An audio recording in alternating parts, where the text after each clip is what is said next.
Greetings, scale modelers, and welcome to another quick and dirty build and review. This episode features the Revell Germany Ford Bronco, and this is the one that started out from 1966 to 1975. Some of these are selling restored at prices that are like actually a good deal, and some of these they're restored and modified with modern drivetrains so that they don't beat you to death, and those go for $250,000. So people like Ford Broncos. That's the message I'm getting, and I'm one of those people, and I speak from experience. When I was 5 or 6 years old, our family went camping in the Shawnee National Forest, and our friends, they had a Ford Bronco. So this is part one of a diorama called Lost in the Woods. And we're going to do a Ford Bronco, and then we're going to do my family's SUV as part of that, and then I'm going to build a diorama of the woods for this project. So let's get into this Revell Germany kit and have some early classic SUV action fun, baby. The Revell Ford Bronco kit has 142 parts on 8 good-looking sprues. Revell decals, remarkably consistent in my experience. And this booklet, terrific parts list, terrific paint and color list, a booklet form, which I like. Drawings look great. So this sets you up for success. I am using Tamiya Orange, and that would be X6. And just to get it to how I remember the 70s Broncos being, or 60s Broncos, I'm just knocking that down slightly with Tamiya Flat Earth. And that's getting me where I want to be. For anyone interested, and for anyone not interested, since you're watching the video anyway, I'm doing Tester's Royal Blue Enamel, and apropos, Revell Germany Color Mix Thinner to do my Ford Blue parts. Revell Germany, kudos. There is a stud that goes into a circular opening right there to make sure that the engine goes in right so that it lines up with the radiator and you have a happy model.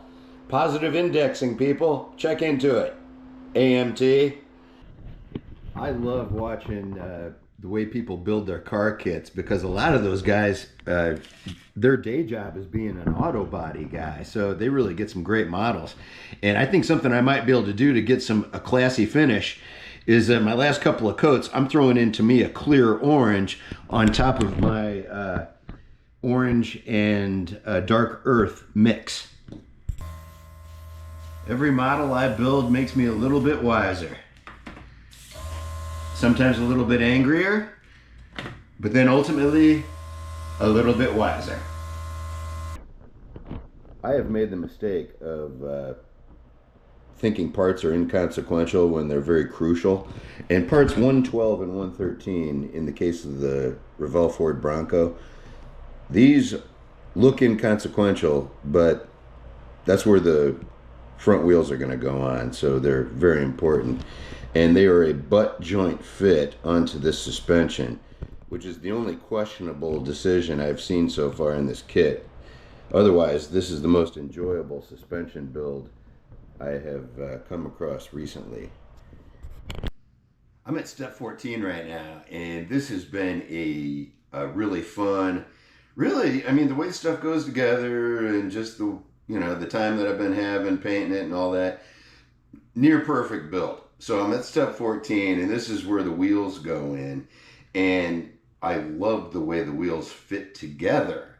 That part was fantastic, which is also step 14. And my axles are good, because the way that the suspension, you could build that together.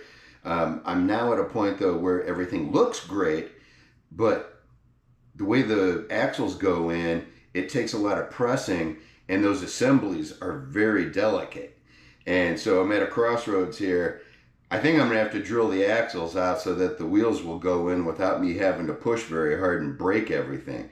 So that's the challenge right there, because it looks good, but it's so delicate, and it wasn't drilled out well enough for the wheels to go in. I'm at step 14, and the Revell Ford Bronco has just been a blast to build so far, and I just like the color orange. Can't help it. But I'm at a point now where the suspension looks really good. I'll proudly wave it in front of the GoPro for your benefit. And so this thing's looking really good. And something that I usually screw up is like the axles might not even be straight because of some challenge that I had. And that's just fine with this. But the way that the wheels are going in, I'm having to press really hard to get them to go in, and they're not going in. So I might have to resort to drilling out the axles just so that I can get the wheels in there, and you're not supposed to even have to cement it. So that's the only fit or finish issue that I have come up against right now.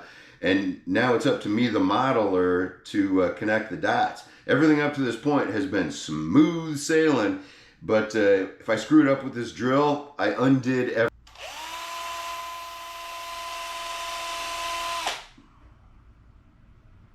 Okay, so I took out my 1/16 DeWalt drill bit device, and that seemed to be all it took.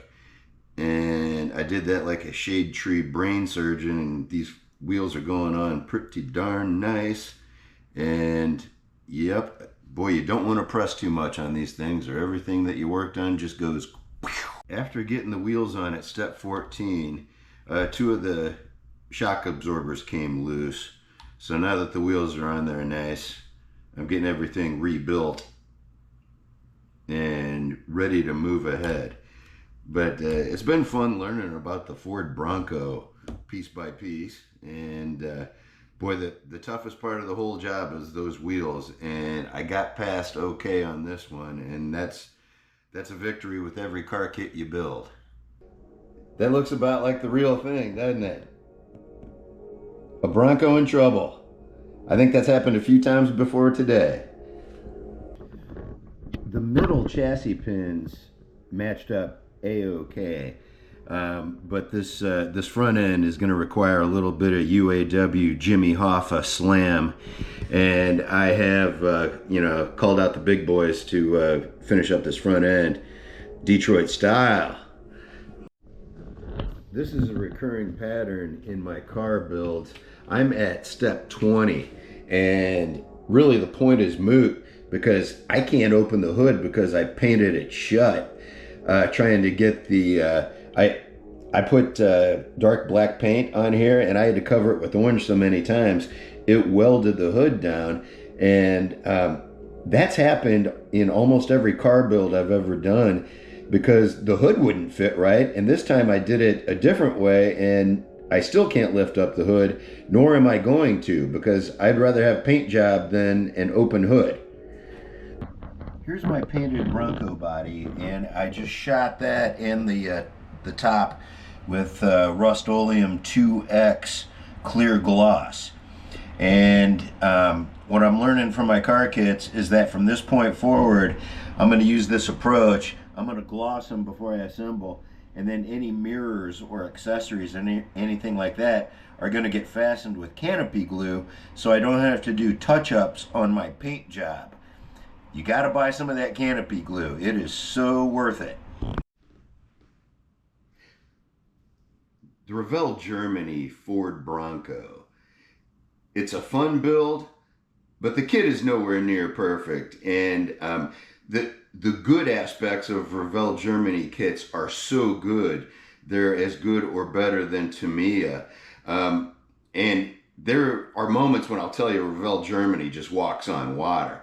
But I do come up against stuff, like when I got to the step where the windshield and the roof and the side windows, which I couldn't even use, I couldn't arbitrage or jiggle or jostle or fit those things anywhere close to getting it look like a realistic Ford Bronco, and I couldn't even get it to look like a good model kit. So, that gave me trouble, and I think this might be an upper level difficulty model. Getting that part together is above my building skill. Let's put it that way. Where I can say different kits, we'll put it that way, would index these things with tabs and slots or even posts to ensure that you succeed in your build, okay? But let's talk about the overall fit and finish. Pretty darn good. The suspension went together almost effortlessly, which is really saying a lot because the suspension is usually the toughest part. Decals, perfectly good. A little on the sticky side. They don't slide around. Watch where you lay them down because they might not move, and that happened to me, but good. And the overall realism look of the detail, impeccable. And I am working on my weathering skills. I use both black and brown panel line, and I hope it shows. And this has been another quick and dirty build and review, and thanks for watching.